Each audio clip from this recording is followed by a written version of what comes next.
Welcome to Kadampa Podcasts. These podcasts offer practical solutions to daily challenges and help guide us to a happier and more peaceful state of mind. In each episode, you will find an extract from a teaching given by one of various Kadampa Buddhist teachers worldwide. All these teachings are inspired by the profound wisdom of Venerable Geshe Kelsang Gyatso Rinpoche, a Buddhist master for our time. We hope you will enjoy listening.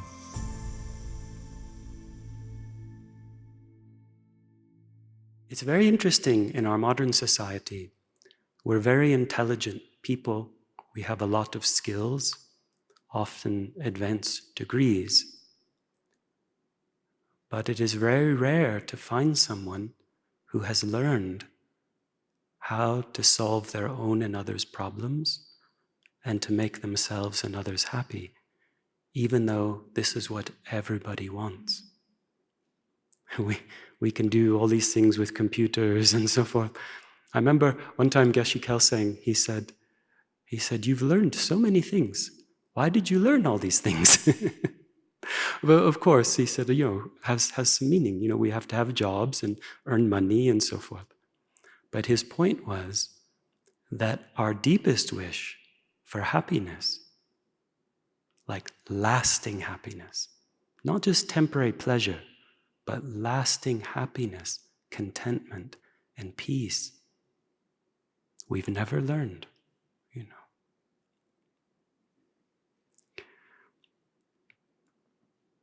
So we need to learn the correct methods to make ourselves and others happy. Unfortunately, choosing the wrong methods to be happy, which we as humans often do, actually causes our human problems to increase.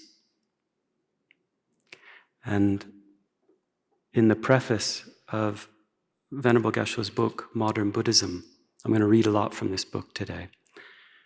In fact, this like How to Transform Your Life, these two books, he requested that they always be a free download. So if you want to download this book, you can for free. This is Modern Buddhism, The Path of Compassion and Wisdom. And in the first paragraph of the preface of this book, he explains a little bit our human condition. For example, where are we looking for happiness? And how is that working for us? Okay. He said the instructions given in this book are scientific methods for improving our human nature and qualities through developing the capacity of our mind. In this context, capacity of our mind really means our capacity for understanding and gaining experience of spiritual teachings like those included within this book. In recent years, our knowledge of modern technology has increased considerably, and as a result, we have witnessed remarkable material progress. Very true.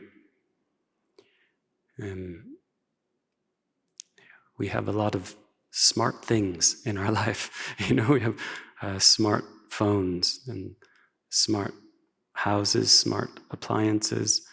We even have robot vacuums and driverless cars and drones and now space tourism. And I think like robot assistants for the house are probably coming soon. So why aren't we happy all the time? Right? So especially compared to people of previous times who lacked all of these things. Like so much external improvement, technological advancement. Like we can do things now that previously we never dreamed of. Or is only like, Dick Tracy type things, like, I don't know who's gonna, so maybe only some people here won't know that reference, sorry. But like our watches now. I was just visiting my mom, and she has a watch. She was taking calls from her watch. My watch doesn't take calls. My mom's watch does. She's more technically advanced than I am. But we can do all these things. So why aren't we happy all the time? So I'll read this sentence again because I stopped halfway through. In recent years, our knowledge of modern technology has increased considerably. And as a result, we have witnessed remarkable material progress. But there has not been a corresponding increase in human happiness. There is no less suffering in the world today, and there are no fewer problems.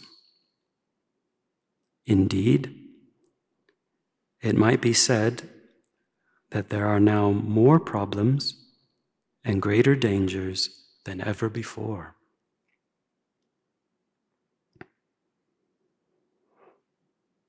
Interesting. Venerable Geshe-la, even though he was born in 1931 in Tibet, very different than our modern society, he came to the West in 1977, learned our culture, our language, our society and traditions, and presented Buddha's teachings in a way that is relevant to us as modern people. He could not change the meaning, of course. The meaning is the same, but the presentation is new for us as modern people. And he has even said, he says, I never deny modern way of life. Because he said, I respect modern people and their traditions. I never deny modern way of life. But if we ignore ancient wisdom, we are making a big mistake. Okay? So he's not denying our modern way of life. So here, he's not saying our society is bad because we have all this technology, but he's just saying, is our method that we are choosing to be happy, is it working?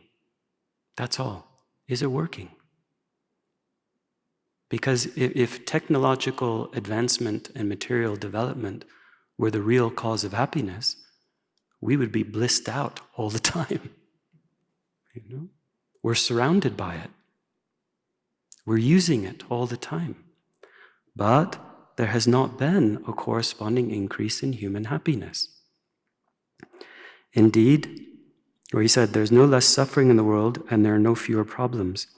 Indeed, it might be said that there are now more problems and greater dangers than ever before. So this is true. We have a feeling for this, but why?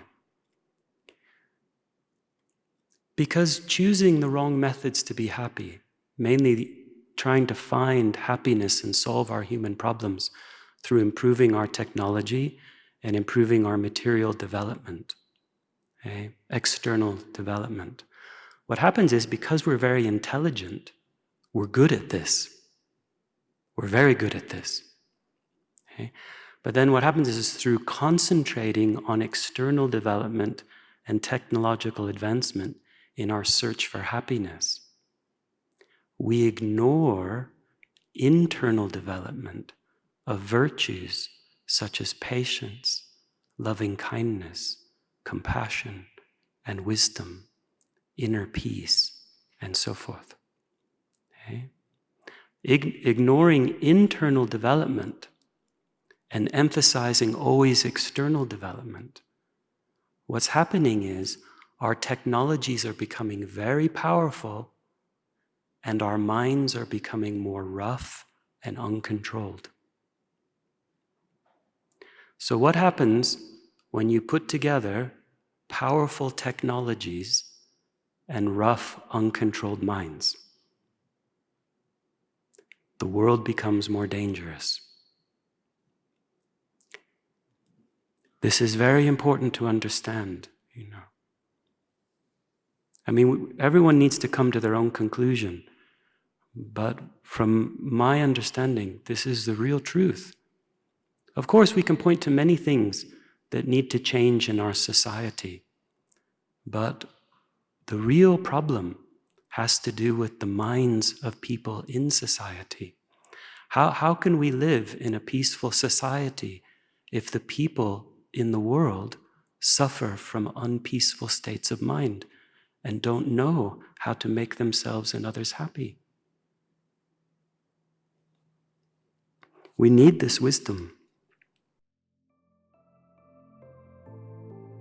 If you feel inspired by this podcast, then dive deeper into the timeless wisdom of modern Kadampa Buddhism by following the link in the episode description. We look forward to reconnecting with you in the next episode of Kadampa Podcasts.